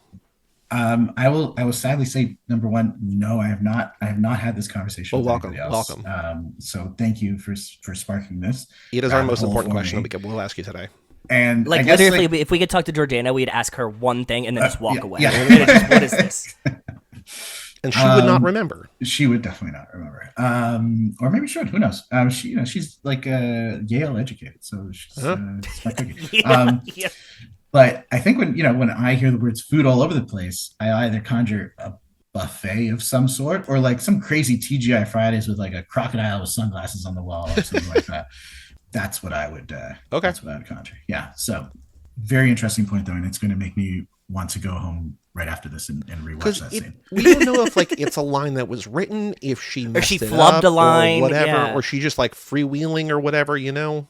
I wouldn't be surprised if it was the latter, a freewheeling kind of thing, and Rob was just tight for time, of which they definitely were, and just decided to go with it. The other question we have, and there's a chance that, because I think that other people have noticed this online. The first one we only caught when we were doing minute by minute, but the second one, in the seventh movie, they were around the table and Roman is bragging about all the things he has done for the family, how he saved the day time and time again. He said, I took that plane off the sky, bow. And Brian says, the only thing I've ever seen you take down is no knees Denise at prom. And he goes, really, Brian? They all laugh at Roman's expense. He describes this woman who we do not know and have not met and will never meet as No Knees Denise. If you hear someone described as No Knees Denise, No Knees Barry, No Knees Joey, whatever, good or bad, we've heard it all. What is that? What do you picture? And is this something that you've ever heard before? Also something I've never heard before, nor thought of. So 2 for 2, this is great. I feel like when you read that line or you hear that line really fast and you hear the word knees, it obviously conjures like an oral sex kind of thing. But that requires knees. Right. So yes, no knees is something much more grim, of something being somebody being like a paraplegic or something, and having no knees, legs cut off at the knees. So I don't know. I definitely think he took her down. And he took her down. It doesn't speak well of Roman any way you cut it, which is par for the course, I suppose. So, yeah, perhaps another case of quick but not witted ad-libbing on the part of the Fast company there. Well, it's also like there's, we've heard a lot of stories from the set of Too Fast that like Paul and Tyrese would go out and just drink all night or whatever and show up and they had such a good time. And like it clearly feels like they've been friends since that movie. And so he might have just been like making a joke of his real life friend. We don't know. Yeah. Might have been something that like happened while they were filming Too Fast. We don't know, but it's like there was a point where we were like one of like what was it? Like one of the women in like the the interlude, like Los Bandoleros was named Denise, so we're like, is this Denise? Like who know? Like we don't know. Like we're trying to find any character that was like an actress that was named Denise. We don't know. No, I think Denise is a mystery. Denise. Barry, later in 7, when they go to Abu Dhabi and they have that party and Roman has to distract them like only Roman Pierce can. He's a shine bright. He sings happy birthday in some form or other. If we say to you, we need to pull off a heist, Joe and I are going to go in the other room, we're going to steal his car, we're going to steal something from a car, we need to distract the room like only Barry Hertz can. We need to sing a song a cappella style that is either so good people can't look away or so bad they can't look away. What song are you singing? Oh my gosh. Okay. It's definitely, my immediate answer is going to be a song in the Billy Joel canon. Okay, cool. Good choice. Yeah. And I think it might be Scenes from an Italian Restaurant. Okay, good one. Yeah, that's going to be the one. Yeah. Are you Joel? My wife and I do Joel or Elton John all the time. Oh, okay. Like we have like a side by side battle. We do Christina and Brittany, but like Joel and Elton John. She's a big Joel fan. I love Billy Joel, but like, I'm with your wife. I will probably pick Billy over Elton 9 times out of 10. He has bangers, dude. He does. It's hard. Oh, I know. It's so good. He's good. And then the last question before I talk about the movie is, do you have a favorite character in the franchise? I think like most people, like Han is number one for me. In terms of like main crew character. Yeah, for sure. Yeah, Han's super cool. So now, Barry, the floor is yours.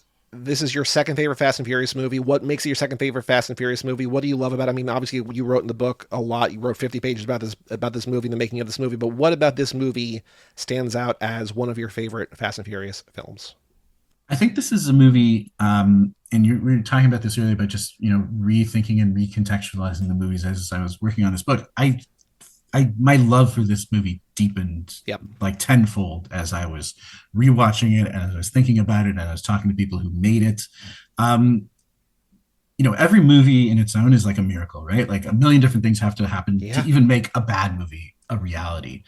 And so I feel like this was like a billion, miracle movie because so many things just click so right Yeah. in this film. There is like precision. It is like the Swiss watch of films in a lot of ways.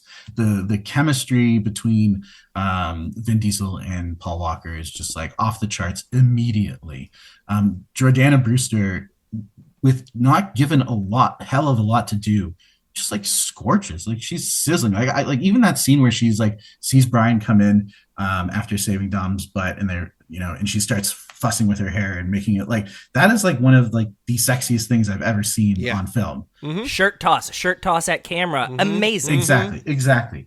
Michelle Rodriguez, like a force of nature, again with not a heck of a lot to do, and just look at the action. I mean, that opening scene with the truck hijacking, such a weird scene in a lot of ways. There's no score, there's no dialogue. We're thrown into this. We have no idea the motives or sympathies that we're supposed to have with anybody in that scene. And it's swift, it's cut perfectly, and then it's over. And then we're like trying to untangle this thing. And the other thing that I really like about it, and there's a lot to like again, is that there's a real air of mystery to this movie that is not solved immediately. It's about 45 minutes until the facade of like Brian actually being a cop comes into play. That's a really interesting choice and direction to do that. So all of that combined with just the outsider looking in, the found family, there's Brian, who's like the lost boy searching for a father figure. There's Dom, who lost his own father, taking on the role of the neighborhood father for this band of misfits coming together. I don't know. It's a magical kind of thing, really. I will say that my first note this time is that there's something, even though this is the 16th time we talked about this for the podcast, we've watched it other times, we watch it minute by minute. In spite of how many times you watch these movies, like I still get excited when we come back to this one, especially since like I'm not as much of a fan. Like it seems like you like 9 and 10 more than I do. It feels like as we watch these longer movies that I'm not as fond of. Like when we wrap back around and we get to this one, like it's shorter and it's better, I think, and it's more interesting and more compelling. And I think everything you just said, I'm just like, no, I'm excited to watch these again. Yeah, no, like this, I'm gonna watch it tonight or something because, I mean, that's what it is, and like every little thing works, and maybe it didn't work like on first viewing, but in retrospect, you kind of see what everybody was going for and what they actually accomplished. Like Rob Cohen did, like he took a very disrespectable kind of property or like idea, didn't turn his nose up at it. He instead like buckled down and he's like, I'm going to make this the very best version that this can be. Yeah. And in turn elevated it. I remember I have a very vivid memory on first watching this when I was like a teenager of like really hating Vince as like both a character and a performer. Ooh, yes. And I was like, oh, who is this douche? This is just so bad. And then watching it now, seeing what Matt Schultz is doing, like in that house party scene, especially with the guitar and when Mia does the faux restaurant invitation, I was like, you are like on another level here. Do you know about or have you seen the deleted scene? I have. Which one are we talking about? The one where he leaves the picnic table because he talks about how his mom is his sick mother's in the hospital. sick in the hospital. Yeah. We're like that scene. If that was in the movie, like Vince is instantly a sympathetic character, right?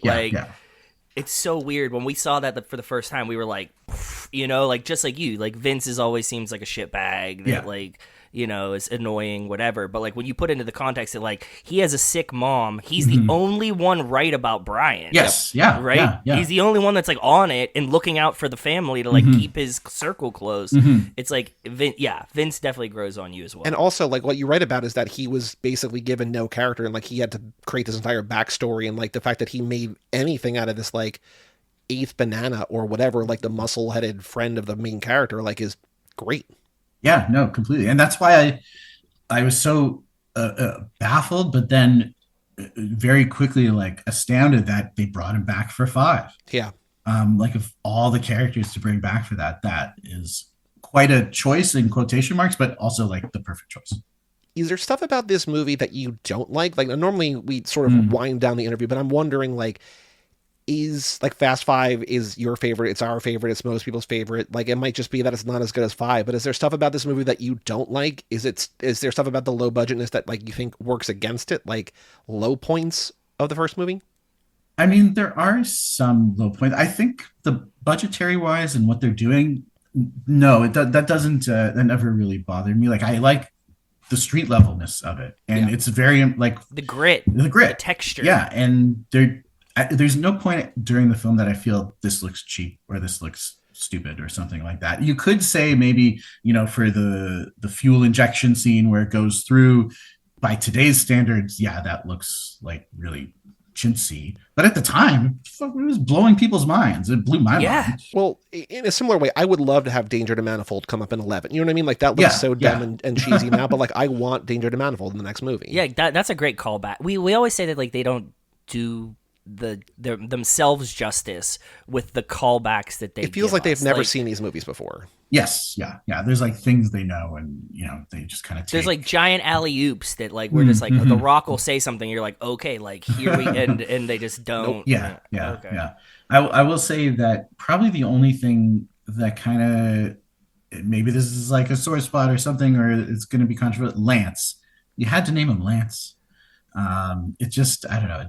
Every time they cut to Lance, I'm like, this is not an intimidating name or guy.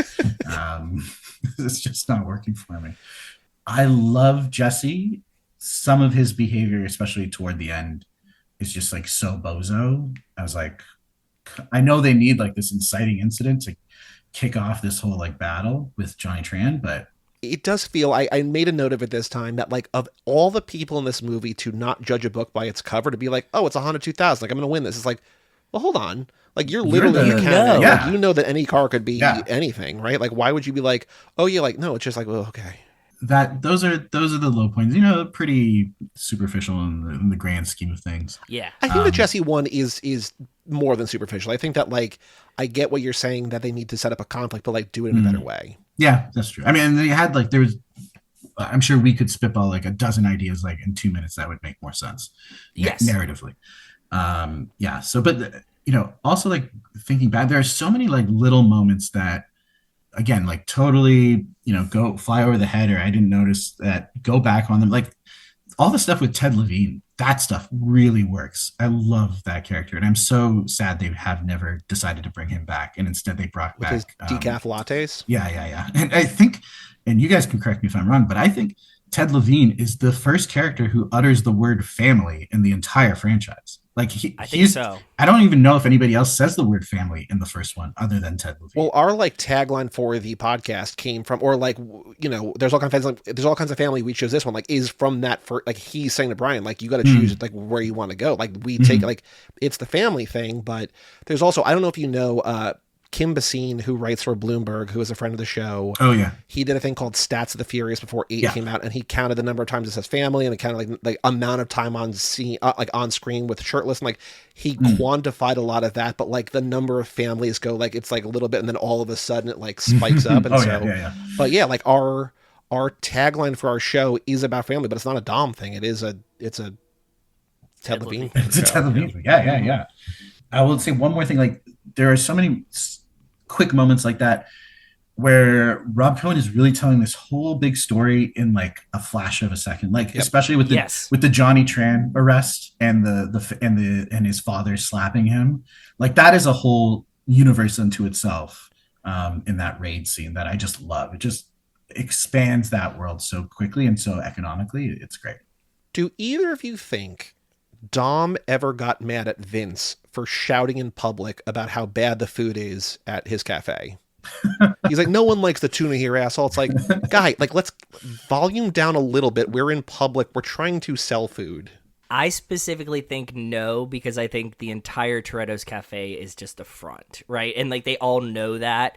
And in the sense of that Dom is like, everybody knows the food here is bad. You don't even need to say it. You don't come here for the food. You come here for me, or you come here to hit on my sister or whatever. Yeah. I feel like they're one of the reasons so that tension with Brian exists at the beginning is because he keeps coming. They don't want people there, like to actually like treat it as a legitimate business. It's like, stop, we're trying to like smuggle auto parts here. Stop ordering sandwiches. Well, there is a guy, if you'll notice, in that scene where like the whole like fight happens, like there's just a guy eating lunch at a table outside. Like, outside, yeah. In a suit, yeah. So it's frequented by someone at some point. I don't know. It is an interesting place to grab lunch. I did make a pilgrimage to that to the cafe, which is very, in real life. I don't know if you guys been there. It's right down the street. Yes, we know that. We have not been. I've Google Maps walked all the sets a lot. Okay, yeah. We do, and I don't know if it's going to happen just because it's a busy time of year, but the house number is 1327. We want on January 3rd of 2027, which is not that far away. It's like Joey, I had this thought today when I was eating lunch. I was like, we're getting dangerously We're getting so close to actually having to cashing a check, to having like a podcast. We didn't think in Southern California. So we pitched this like 6 years ago. We started the podcast that, 6 years ago. Yeah. So we were like, on 1327, we'll just all show up to the house. No, we started the podcast 8 years ago. So we might have pitched this 8 years ago, like up to 8 years ago. Yeah. No. And then today I was like, oh fuck, it's like almost January 2025. We're like at 2 years. Like we actually might have to fucking do this. It's not 2 years show. It's a little over a year because like it's the start of 27. Oh fuck. Yeah, it's pretty close. Oh god. Okay. Who's counting? I will say so the house there. The current owners of it very much do not want you to look at this house. Right. They have erected a huge picket fence around it. There are signs all over saying no visitors welcome. Do not come up and knock on the door. But I went there on a random, Wednesday morning, and there were tour buses going by at a clip of every 20 minutes, every 15 minutes, a couple would get out of their car and start taking photos. Like it is very much a destination. I do feel sympathy for them, but I've also said it here before. Why would you buy the house then? Exactly. Yeah. So either they were totally ignorant or their realtor was not transparent. I don't know. Because I've not been there, but I did go to Walter White's house in Albuquerque, and it's the same thing. Like they hate people because like people used to throw pizzas on their roof or whatever. Yeah. Like that's a different thing though. But even don't knock on their fucking door. People are rude, so I get it. It's probably fucking annoying. Even if you did know you were in for this, like people coming up to my door, I'd be like, no, I'm not letting you in my house on Thursday night for no fucking reason. Yeah. I will say the cafe, which is now a convenience store, has embraced it because they sell. I've never seen so much fast merchandise in my life. I would spend so much money there. Yeah, I mean they got the cars, the toy cars, they got posters, they got license plates, they got the whole deal. Like I've been to outside Seattle, I've gone to the Double R Diner, like where Twin Peaks, like where their diner is. Like it is a working diner, but they also have like the posters from the show are still on the wall. It's like, you get a pancake breakfast for $1.50. Obviously it doesn't cost $1.50. There's more than that, but like on the wall you can see that they sell like little merch and stuff. You can take photos. Like they've also embraced it. Like I think that's, look, it's not my house. Who am I to say? The house is a different thing. But like, I think it's right to embrace it. And like, imagine if they charged like money for a tour, like they would, crazy, right? You know what Airbnb. I mean? That was our dream. We were like Airbnb. We could rent this. Although what we do want to do is Airbnb the house across the street so we can wake up and look out the window. Our pitch, Barry, was always that we want to buy the house across the street. So when we wake up in the morning, Joey has like one bedroom that looks out. I have another one underneath it, and we both like wake up and look at For some reason, in Joe's recounting of this, we're both naked. We both sleep naked. It's like separate rooms. I'm like, why is that part of the story? We're on different floors. It doesn't matter. You guys. I don't know your bedroom routines, but do what you got. I don't sleep naked, but apparently in this vision of Joe's, I do. I don't know. No. I also do want to say, Joe, this is the first and probably only time we will cover this movie for the podcast during the Aaron Rodgers era. So we're looking for Rodgers on the side of the truck. We have an Aaron Rodgers as a Steelers fan. Oh, speaking of that, in the book, like one of the like producers or like the second film, the second director, the second AD or whatever, right? Second AD was named Rodgers. I'm assuming that Rodgers was an homage to him, like a nod to him. That is true. Yeah, that's why it's on the side of that truck there. Yeah, makes sense. Mick Rodgers. Yeah, so he was second unit on the first one, and did a little bit of second unit on the fourth before getting fired. Makes sense. Yeah, once I read that, I was like, oh, this is probably Rodgers on the side of the truck. Yeah, there we go. Yeah. I will also say that we watch this, and at the end of the movie, it sounds like Brian says, I'm off duty MAPD. We're like, what is MAPD? But on the subtitles, which I watch on Prime, like I have the 4K and the Blu-ray and everything, but like it's just easier on the computer, especially while I'm working.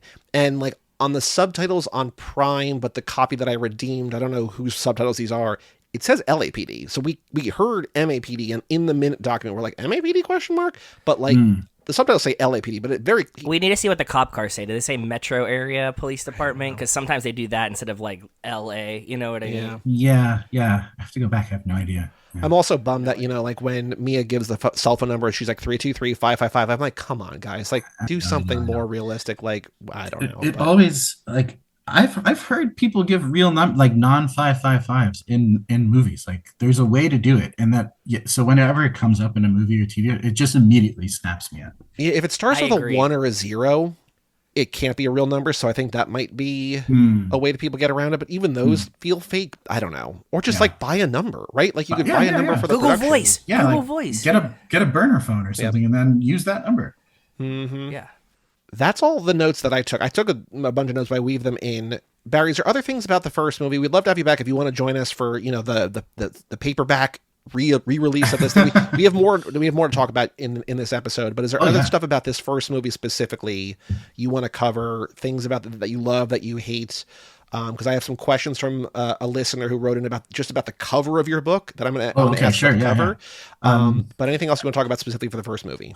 I mean, one thing I'll touch upon briefly is, the whole success has a million fathers kind of thing is very much a thing with this. Like the screenwriting credits are a mess. And, we all have heard David Ayer be very vocal about not getting proper credit. And the way that your book describes it, seems like he should be the guy with the credit. It's so hard to, compare one person's version of history against the other. And I try to give everybody their voice. But yeah, I mean, he and a lot of the people who worked on this, including Rob and including, the studio executives like Holly Berrio and Scott Stuber, and Kevin Misher, this is like David Ayer's kind of baby in a way. Like he really put his stamp on it.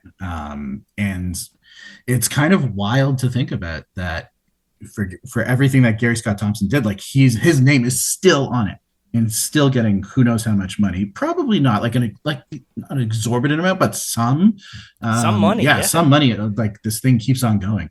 And one of the questions, and so this working on this made me realize and appreciate the complexities of screenwriting and the way how many different versions and how many different people touch it in a life, because those two guys are far from the only guys who have worked on this movie. And the funniest thing was for Too Fast, that introduces a bunch of new characters, big huge characters, Roman and Tej, and I asked I think it was Derek Haas who wrote it with Michael Brandt. It was either Derek who told me this or Michael. I have it in the book. It's I asked him, shouldn't you kind of also get a characters created by credit as the films go on, because those are your characters? And he's like, oh yeah, I never really thought about that. Yeah, I'm probably getting screwed somehow. And that's just it's such a story of Hollywood. It's somebody's getting screwed. Somebody got lucky, somebody's getting screwed. I would say from, the kind of dirty work of getting that first movie off the ground, it really gave me a renewed appreciation for just how many hands go into this. Sucks to hear that but it seems based on that response, everybody kind of feels oh no, but I did my part, if part of the whole, everybody seems they understand that it was so many people that I'm probably getting screwed, but or maybe, I left my stamp. Maybe they just think that if they get screwed on this one, then they're going to get unjustly lucky on another one. They're going to get it. Although karma, bud. To get screwed out of Fast and Furious and $7.3 billion is maybe a bigger fucking screwed. Maybe. Yeah. I mean, there are definitely people who have become richer than God off of these movies, and good for them. I would love to, this is also just a formal invitation. We'd love to have you back and keep doing this, whatever you want. Oh yeah, no, I mean this has been a lot of fun. I'd love to come back. And Joe, do you have any thoughts on it? No. Thank you. I knew that you were a soul brother when you made a Donnie Brasco reference in the book, really early. So I was like, "Fuck yeah, Donnie Brasco!" And what was it, a Fred Durstian? Yeah, those Vince, two lines. Fred Durstian, yeah. Yeah, once you said those, I was like, "Oh, this is gonna be fucking good tonight." I sent Joey a message, I'm excited.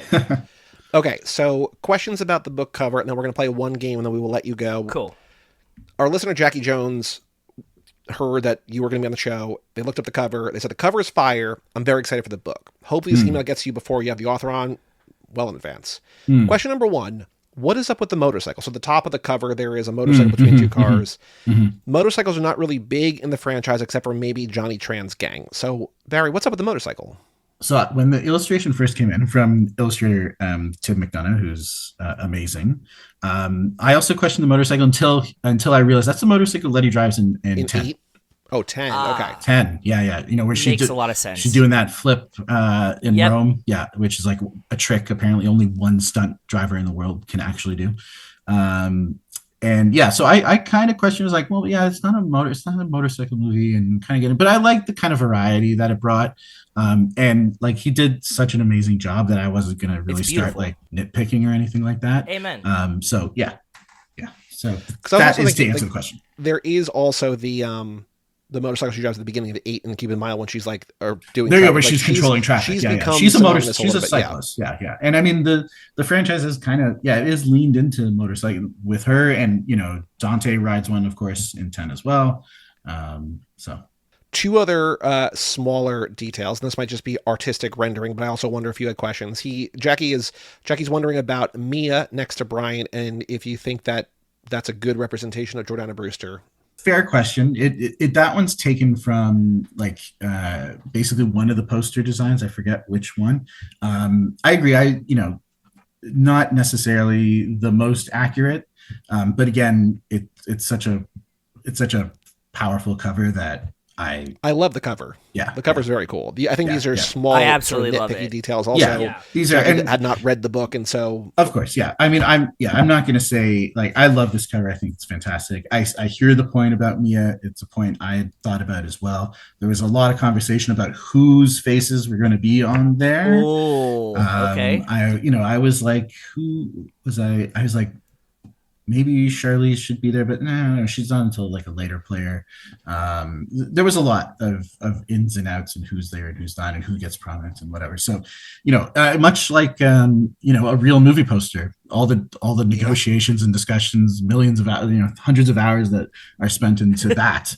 But I'm leaving it as this is like cover my dreams. I couldn't be happier. The only other question, and this is a nitpicky thing, there's two compliments about it, is has Dom ever worn the gold Jesus cross? Because this is gold in the cover, and I think we've only ever seen silver. So is that hinting at something, or is that just to fit in with the aesthetics of the cover?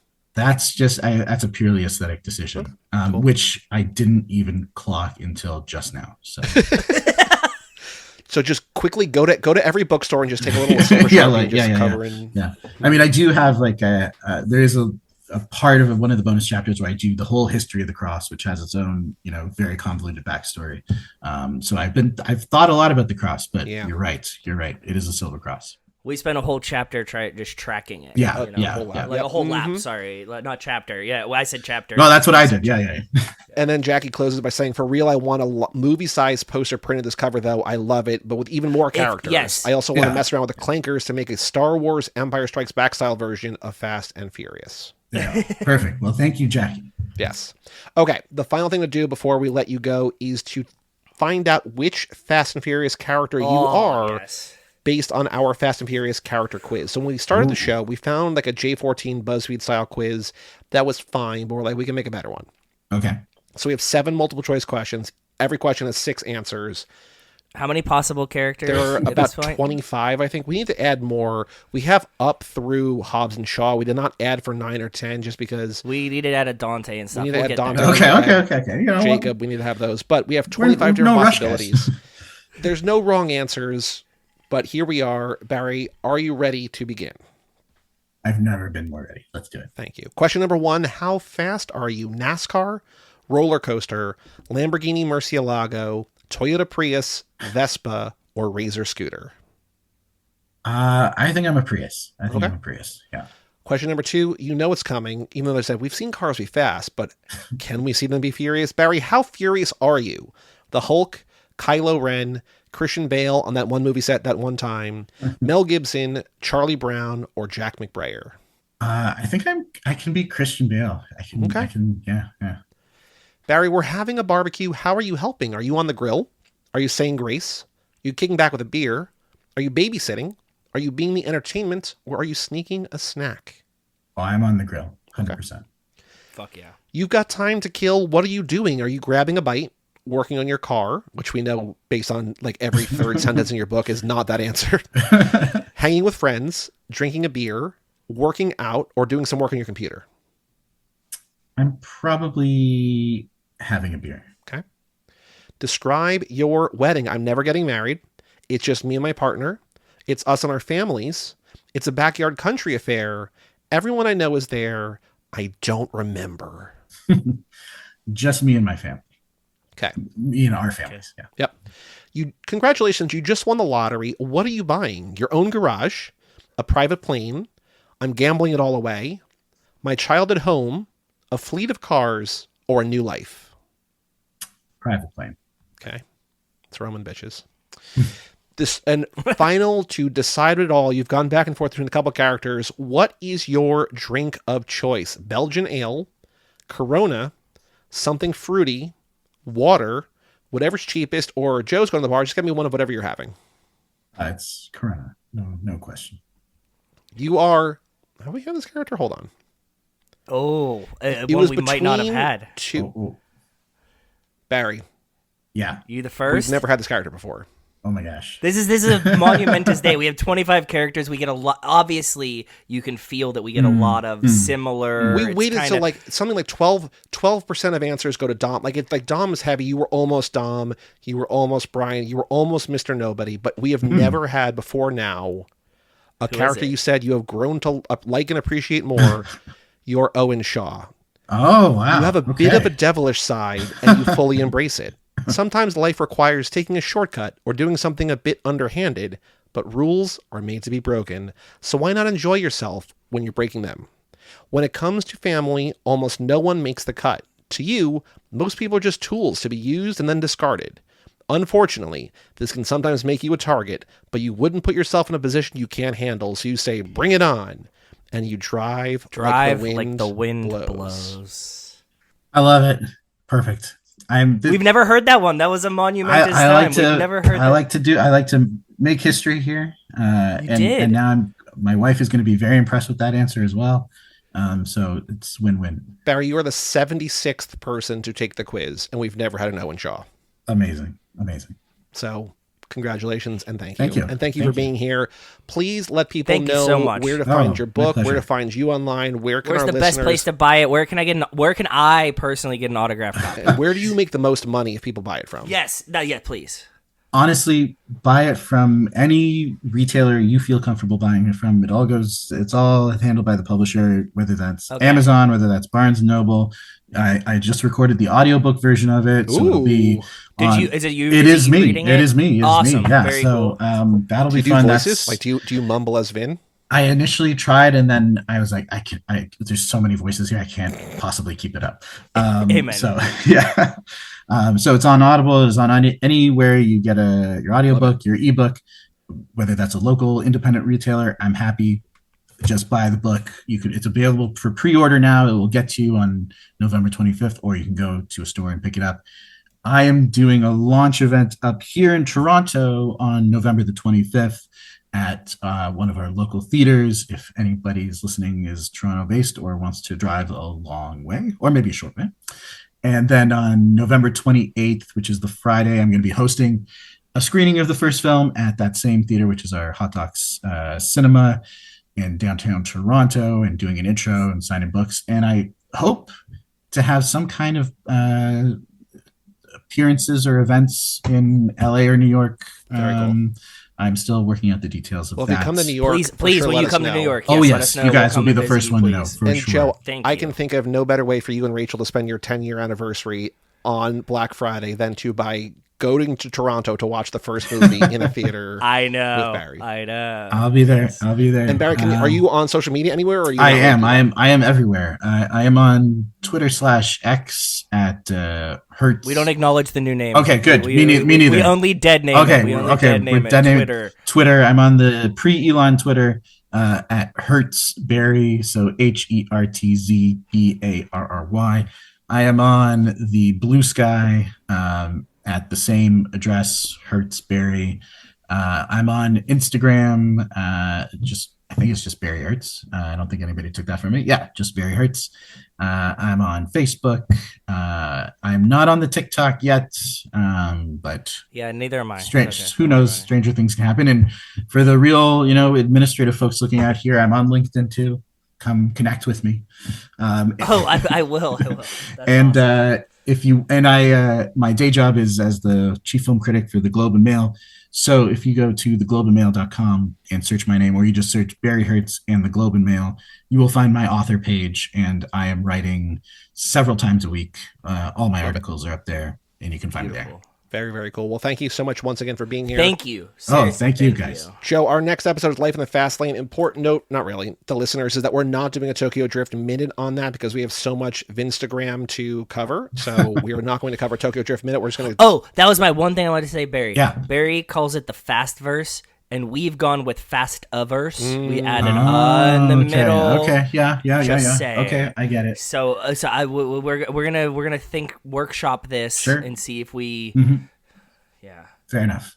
Yeah, I was juggling it at the beginning, but fast first it just kind of came out and I stuck with it. It looks better in print for sure. Yeah, but I can see the intonation of it vocally. Yeah. Well, Barry, thank you once again for being here. And actually, very quickly, you have to give a shout out to our patrons. This is the first episode we recorded in like 6 weeks, so I'm a little bit rusty. But shout out to Alex Ellen, Justin Kleiman, Brian Rodriguez of Fatherhood, Wes Hampton, Jerry Robinson, Dan the Duke, Hayden Renato, Di Donato, Michael McGann, Lane Middleton, Lindsay Lewandowski, Jason Rainey, Tom Price, Josh Buckley of Whole Lotta Wolves, Michael Moser, Christian Larson, Tara Newman, Aaron Willows, and Natalie Absolute, Randy Carter, Alex Walsh, Jack Haley, and Jessica Collins, a.k.a. Montez. Thank you all for supporting us, the $5 a month level or above. For all things Too Fast, Too Forever, go to cageclub.me. Facebook.com/TooFastTooForever or at TooFastTooForever on some of the socials. Email us. We'll read on the next episode, family@cageclub.me. Check out our Patreon page. Get your name on that list at TooFastTooForever.com and our store at cageclub.me/shop. And come back next week as we look back at 6 weeks of Vin Diesel's Instagram. What treasures will possibly be in store for us? I'm Joey Lewandowski. I'm Joe too. And that was Barry Hertz, author of... Buy that fucking book. Buy the book. It's good. Welcome to the family. What is the subtitle, though? Hold on. Barry, do you know the subtitle memorized, or do you not know? I do. I have it off by heart by now. It is a long one. It is Welcome to the Family, the explosive story behind Fast and Furious, the blockbusters that supercharged the world. Available anywhere fine books are sold from Grand Central Publishing. You got it. Spot on. And we will tell you all about it when we see you again.